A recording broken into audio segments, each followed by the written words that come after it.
Bonjour à vous. Bienvenue dans cette session de maîtrise.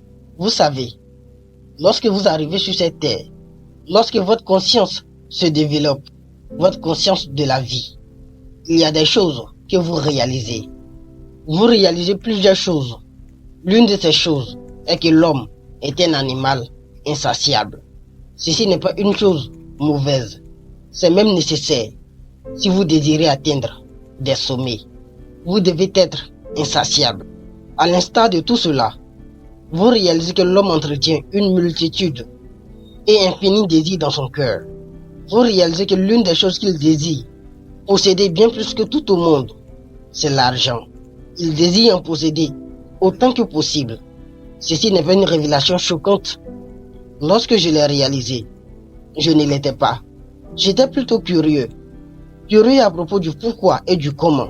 Je réalise aujourd'hui, après tout ce temps, que la plupart de mes progrès proviennent de ces simples questions, de ma curiosité. Le problème avec la plupart des gens qui désirent en posséder plus, sans succès, c'est qu'ils manquent de curiosité. Ils vivent avec indifférence. Si vous croyez à la pensée selon laquelle la curiosité est un vilain défaut, essayez de la diriger vers quelque chose qui a du sens pour vous, quelque chose qui compte pour vous, et jugez-en par vous-même. Il est donc question aujourd'hui dans cette vidéo de savoir comment posséder plus. Pour la plupart des gens, la vie est une lutte. C'est ce que je croyais aussi. Je croyais qu'elle devait être une poursuite incessante des choses que je désire. Il m'a fallu du temps. Il m'a fallu toucher le fond pour réaliser que ce n'en était pas vraiment une. La vie n'est pas une arène. Ce n'est pas une lutte ou une bataille. Il y a des gens qui reçoivent le meilleur de ce que l'univers a à leur offrir. Il y a des gens qui reçoivent abondamment de la vie. Ce n'est pas le fruit d'une lutte ou d'une bataille. C'est encore moins le fruit du hasard. Il m'a fallu du temps pour désavouer toutes ces croyances alors que je n'étais qu'un jeune ignorant. Lorsque vous l'aurez compris, vous réaliserez à quel point vous pouvez recevoir plus avec peu d'efforts. J'aime la façon dont la Bible s'exprime sur la question. J'aime la façon dont elle le décrit. Donnez et vous recevrez. En fin de compte, c'est en cela que la vie se résume. C'est le secret pour recevoir plus de ce que vous désirez. C'est le secret de la réussite. Vous n'avez pas à être un chrétien ou une chrétienne. Vous n'avez pas à être un croyant ou une croyante pour le comprendre, pour l'appliquer, pour profiter abondamment du meilleur de ce que Dieu a à vous offrir. Je ne traite pas de religion, mais de la vie. Et il y a un secret qui permet de la comprendre, de comprendre comment les choses fonctionnent et de réussir pleinement. Il s'agit de faire de la vie l'objet de sa réflexion, de méditation. Il s'agit d'observer et d'analyser les choses autour de soi. Je faisais beaucoup de choses, mais c'est la seule chose que je ne faisais pas. Pas étonnant que j'ai échoué autant. Je pourrais vous dire que le secret pour recevoir et recevoir plus, c'est de donner. Mais vous trouveriez que c'est insensé. Comment peut-on recevoir et recevoir plus en donnant? Mais que fait l'entrepreneur? Il ne veut que d'une seule chose et il la veut en abondance. C'est de l'argent. Mais que fait-il? Il crée un bien ou un service qui répond à un besoin. Il le sait. S'il veut recevoir plus de ce qu'il désire et en abondance, il doit d'abord donner. Je pourrais vous dire que le secret pour être plus aimé, c'est d'être plus aimant, c'est de plus aimer. Et vous pourriez trouver que ça n'a pas de sens.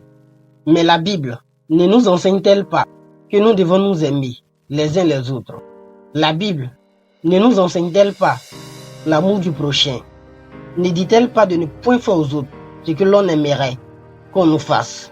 Maintenant, regardons tout ceci avec une autre approche. N'avez-vous pas remarqué que plus d'attention a tendance à attirer plus d'attention, d'amour, de sympathie? Aucune relation, peu importe la nature, ne peut durer dans le temps si elle n'obéit à cette loi, si elle n'obéit à la loi de la vie. Aucun employé ne peut recevoir le meilleur de ce que son employeur a à lui offrir s'il ne donne pas le meilleur de lui-même, le meilleur de ce qu'il a en lui. Un employeur qui ne peut faire ressortir le meilleur de ce qu'a son employé en lui ne pourra jamais recevoir le meilleur de ce qu'il a à lui offrir. La vie n'est point une bataille, mais un jeu. La règle, c'est donner et vous recevrez. C'est le secret pour attirer plus de ce que vous désirez. C'est le secret pour attirer plus d'argent. Pourquoi la plupart des gens n'arrivent-ils pas à en avoir plus? Le problème n'est pas l'argent. L'argent en soi n'est qu'un objet inerte. Le problème, c'est leur perception. Si Dieu a donné le pouvoir à l'homme de marcher sur serpents et scorpions et sur toute la puissance de l'ennemi, comment se fait-il qu'il soit incapable de venir à bout de sa propre création, l'argent? C'est une question de compréhension, c'est une question de perception. L'argent en soi n'a aucun pouvoir, mais si vous désirez l'accumuler en abondance, vous devez le comprendre. Vous devez comprendre le mécanisme qui régit son fonctionnement. Pour la plupart des gens, l'argent, c'est juste un billet de banque, un papier qu'ils doivent accumuler encore et encore. Peu importe la quantité d'argent que vous accumulez, votre argent n'aura de réelle valeur que si vous le comprenez.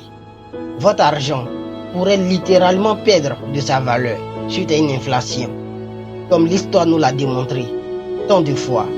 Les réalités actuelles que connaît le monde le démontrent tout aussi bien. L'argent est bien plus qu'un billet de banque. L'argent est bien plus qu'un simple papier. C'est le moyen d'avoir encore plus d'argent. L'argent est ce qui permet de maintenir le flux d'énergie en action. L'argent est un instrument d'échange, ce qui signifie que si vous en avez, vous pouvez en avoir encore plus. Mais vous devez maintenir l'énergie en action. Si vous deviez être physiquement présent à plusieurs endroits à la fois, ce serait juste impossible. Vous ne pouvez être présent à la fois à plusieurs endroits différents ou faire plusieurs jobs simultanément. Mais avec de l'argent, vous pouvez aller au-delà de cette limitation. Vous pouvez créer plusieurs sources de revenus, des revenus sans cesse grandissants, proportionnellement au temps et à l'espace que vous pouvez occuper. La seule limite serait votre imagination, votre capacité à donner forme à de nouvelles idées, de nouveaux projets, votre volonté à vous cultiver, à en apprendre plus et à expérimenter de nouvelles choses. Mais retenez une seule chose, l'imagination est une force sans égale. Grâce à notre imagination, nous pouvons faire jaillir l'étincelle là où il n'y avait que néant, là où il n'y avait qu'obscurité. Nous pouvons créer quelque chose là où il n'y avait que néant. Nous le faisons déjà. Merci à vous pour votre écoute. C'était Demandé Ibrahim.